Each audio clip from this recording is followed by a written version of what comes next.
Dads, want to turn your commute or coffee break into the most heartwarming 15 minutes of your day? Well, you come to the right place. 15 Minutes with Dad is a podcast celebrating the joys and the challenges of fatherhood. Each episode is packed with expert advice, personal stories, and practical tips. Check out our 4 series, the Fatherhood Podcast, the Healing Series, Fatherhood Speaks, and a Dad's Lighthouse, where we provide mental health insights. Join our community on Discord and Patreon for exclusive chats and support. 15 Minutes with Dad is more than a podcast, it's a movement for stronger families and lasting legacies. Subscribe now or visit 15minuteswithdad.com. Let's build a legacy of dads having a loving presence together.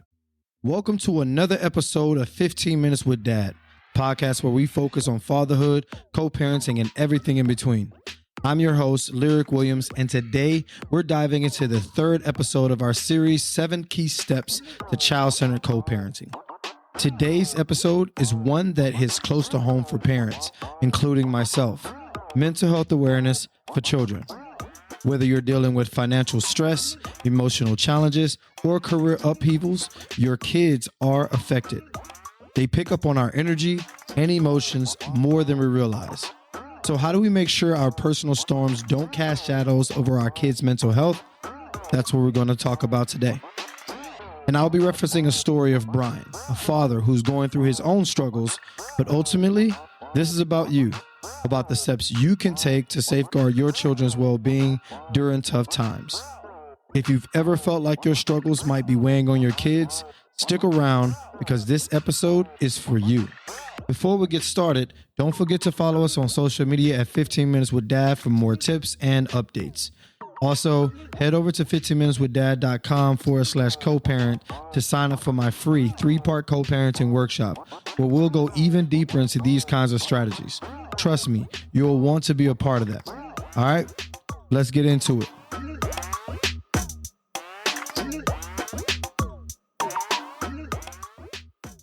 If you're like most parents, you probably had moments when you worried about how your own struggles, financial or emotional, are affecting your kids. Maybe if you've gone through a divorce, faced job loss, or dealt with personal challenges that left you feeling stretched thin. And as much as you try to shield your children from the impact, you know they sense what's going on. That's what today's episode is all about. Mental health awareness for children. When life gets tough for us as parents, we need to be especially mindful of how our struggles might be affecting our kids' emotional well-being. To make this more relatable, let's reference Brian's story as an example. His situation might feel familiar to you: divorce, financial strain, job loss. But this episode is about you and how you can navigate your own challenges while protecting your children's mental health. Let's think about a time when life threw you a curveball. Maybe it's happening right now. You're trying to keep it all together, but deep down you're worried about how your kids are handling it. Maybe you're wondering if they can sense your stress or if they're feeling the impact of your struggles. Brian, a father just like you, found himself in a similar situation. Brian went through a divorce after his wife had an affair. And then to make things harder, he lost his job due to an employee's underperformance. Like many of us, his biggest concern wasn't just himself. It was his kids. He feared that all of its upheaval might take a toll on their mental health. If you're feeling the same, don't worry, you're not alone. And there are ways you can safeguard your children's emotional well-being while you navigate your own challenges. Let's go through a few of those challenges that can help. The first one. Try and open and age-appropriate communication. You might be tempted to shield your kids from everything, but in reality, they can sense when things are off. You can keep an open line of communication with your kids, but in a way they can understand. You don't have to burden them with adult worries, but you can explain what's happening in terms they can process. For example, Brian told his kids about his job loss. But he reassured them that no matter what, his love and commitment to them won't change. In your case, it might be as simple as saying, things are a little different right now, but I'm working on it and we're going to be okay. And number 2, think about how to teach resilience through example. Whether you realize it or not, your kids are always watching how you handle adversity. You can show your children how to face challenges head on by letting them see your problem and how you solved it and different ways that you stayed positive, even when things got tough. And I think that maybe you're dealing with financial stress or career uncertainty, whatever it is, showing your kids that you're doing your best to find a solution teaches them resilience. When they see you bounce back, it reinforces their sense of security. And on a personal note, and I talked about this in my book, Man Up From Our Trauma to Being Impactful Fathers, that when I was homeless, I was a dad at that time. And I came from absolutely nothing and I had to work my way up. But what I never did was tell my daughter that everything is perfect. There was never a time where she assumed that everything was perfect. Her life never changed. She's seen that things made me upset and she worried about me. And I just let her know, okay, like Dad's going through some things. I want to get some things taken care of. It's a little hard right now, but these are my next steps. And sometimes telling your kids what your next steps are can reinforce you. It holds you accountable mentally to say, I told my kid I'm going to do that, so I got to come through now, So that's the second. Try and teach them resilience through example. The third one is seek support when needed. And this is something that I had a hard time doing throughout my journey over the last, decade or so, is asking for help. I do not do that well, and I'm still working on it even right today. I've been self-sufficient since a teenager, and it's hard for me to open up the door and let my friends or let people pour into me. And I learned something from my therapist before we get into that seeking support, is that I learned this, that people that call themselves your friends want to be able to prove themselves to being your friend. They want to be able to pour into you, and they want a chance to show you that they're your friend and that they love on you. And I've always had a problem with that, just on a connection tip, because I'm avoidant in ways. But so let's get into seeking support when you need it. If you've ever thought about counseling for yourself or your kids, know that it's one of the strongest things that you can do. You can consider seeking professional help, not because you couldn't handle things, but because you recognize that outside support could make a big difference for both you and your children. Therapy isn't a last resort. It's a tool to make sure everyone has the emotional support they need. If you feel like your kids are struggling with your challenges, talking to a professional might be the next step. And there was this one time where I learned this the hard way. When I moved from Houston, Texas to Ohio, I had a hard time adjusting to the shift of never living out of another state. And then also my daughter being with me at that time, having to transition as well. And what I learned is that I didn't even know I was having a hard time until way later, but noticing that my daughter was having a hard time even after a year of transitioning and never really addressing that, it never popped in my mind that maybe my daughter needs help with this transition. It wasn't until I got her therapy a couple of years after that, because of things gotten so bad, just remnants on top of remnants of that hard transitional period. And therapy was able to help her through her challenges, but also make me question myself on what I'm feeling about the transition. And I realized that I actually had a hard time transitioning as well. And that brings me to my next point. Try and maintain stability with routine. One of the best ways to make your kids feel safe when life gets unpredictable is by keeping their routine as consistent as possible. Brian made sure his family stuck to regular meal times, activities, and bedtimes, even when everything else felt up in the air. And you can do the same. By keeping certain parts of their day stable, you're providing a sense of normalcy that can help your kids feel grounded, no matter what happened outside of the home.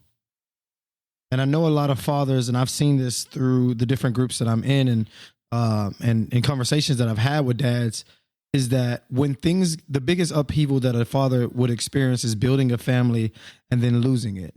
And when a case where everything is up in the air, from a divorce or a separation, and you don't know how to navigate that, I understand that we get desperate to make sure that the kids don't see it and don't experience it. And The reality is they will experience some parts of it, and no matter what we do, the part that we have power over is trying to at least keep their life and their experiences the same or as consistent as possible.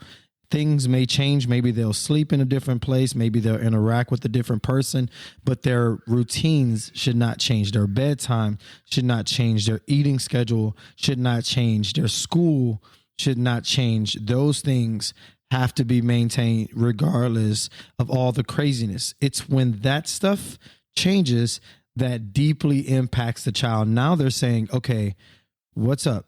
Like now everything is jacked up. The world is going to crap because the simple things in their life that they only know of no longer exist. So try and maintain as much as you possibly can some sense of normalcy in those upheaval moments in your life and in your co-parenting schedules.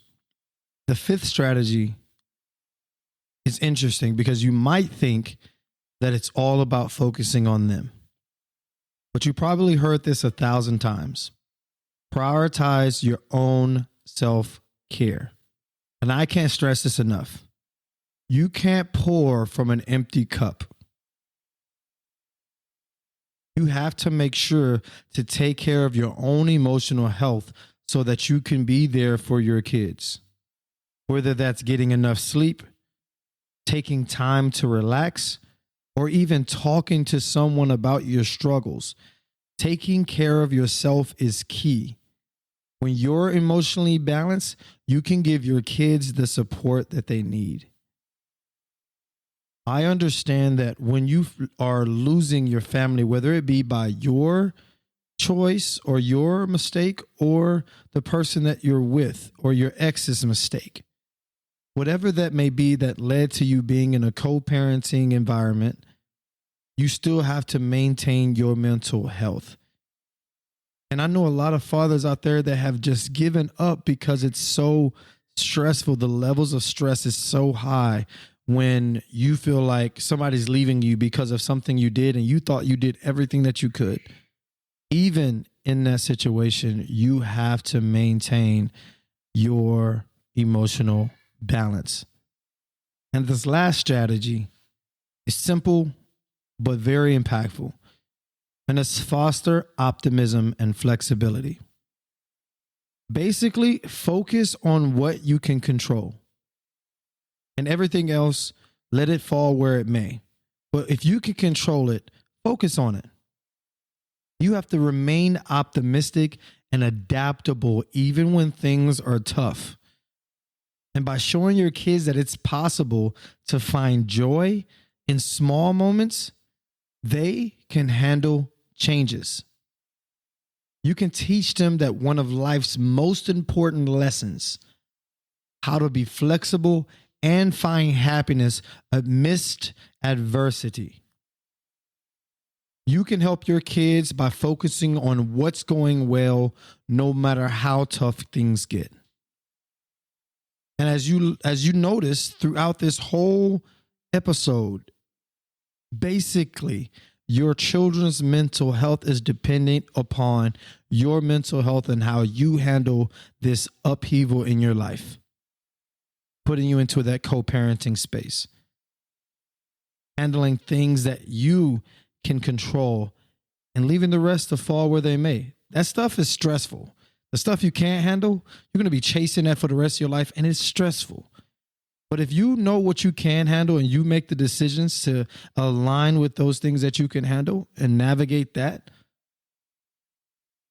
I think that your child's mental health will be impacted positively by it. So I know we talked about Brian's story.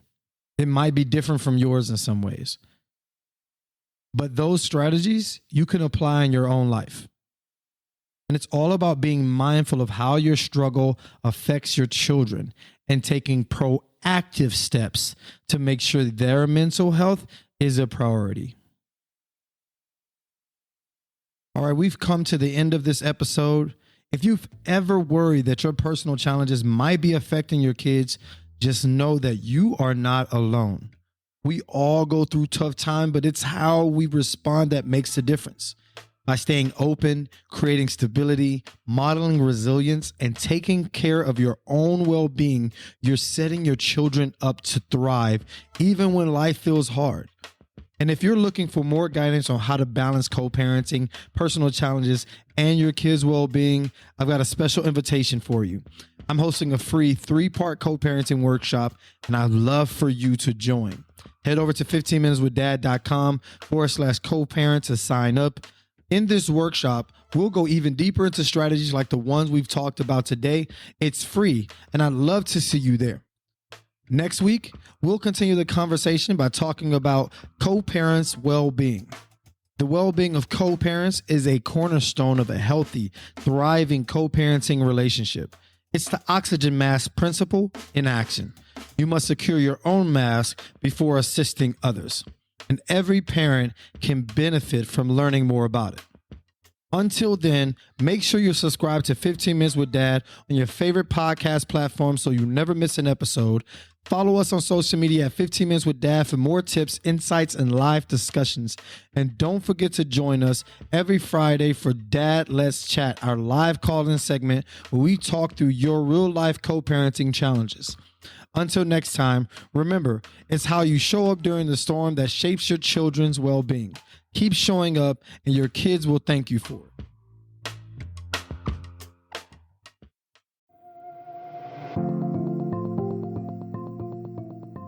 And just like that, we've hit an end of another epic journey here at 15 Minutes with Dad.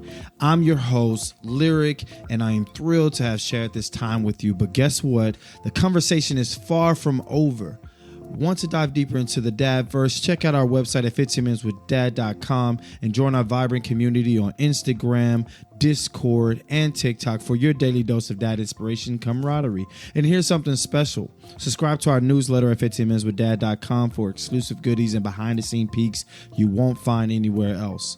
Got a burning question or a dad moment that made you proud? We're all ears. Submit your questions and share those special moments with us for a chance to be featured and shout out on our show. It's your time to shine in our dad community, so tap in with our Discord, and our server is at 15 Minutes with Dad. So tap in for that. Engage with the community, and you will be featured on our show. Each week we will do another feature, so join in. Love today's episode. Spread the love by sharing it with a friend and leaving us a review. Let's get the word out and grow our awesome dad family, because guess what? When you give us a review and you rate our podcast, you give everybody the chance to enjoy what you've enjoyed about this podcast as well. So mark your calendars, because new episodes drop every Thursday of the week. Ready for more heartwarming stories, laughs, and dad wisdom? We can't wait to have you back. But until next time, keep being the amazing dad you are. Every day is a new adventure, and every moment is special. Catch you on the next episode. Love, peace, and chicken grease.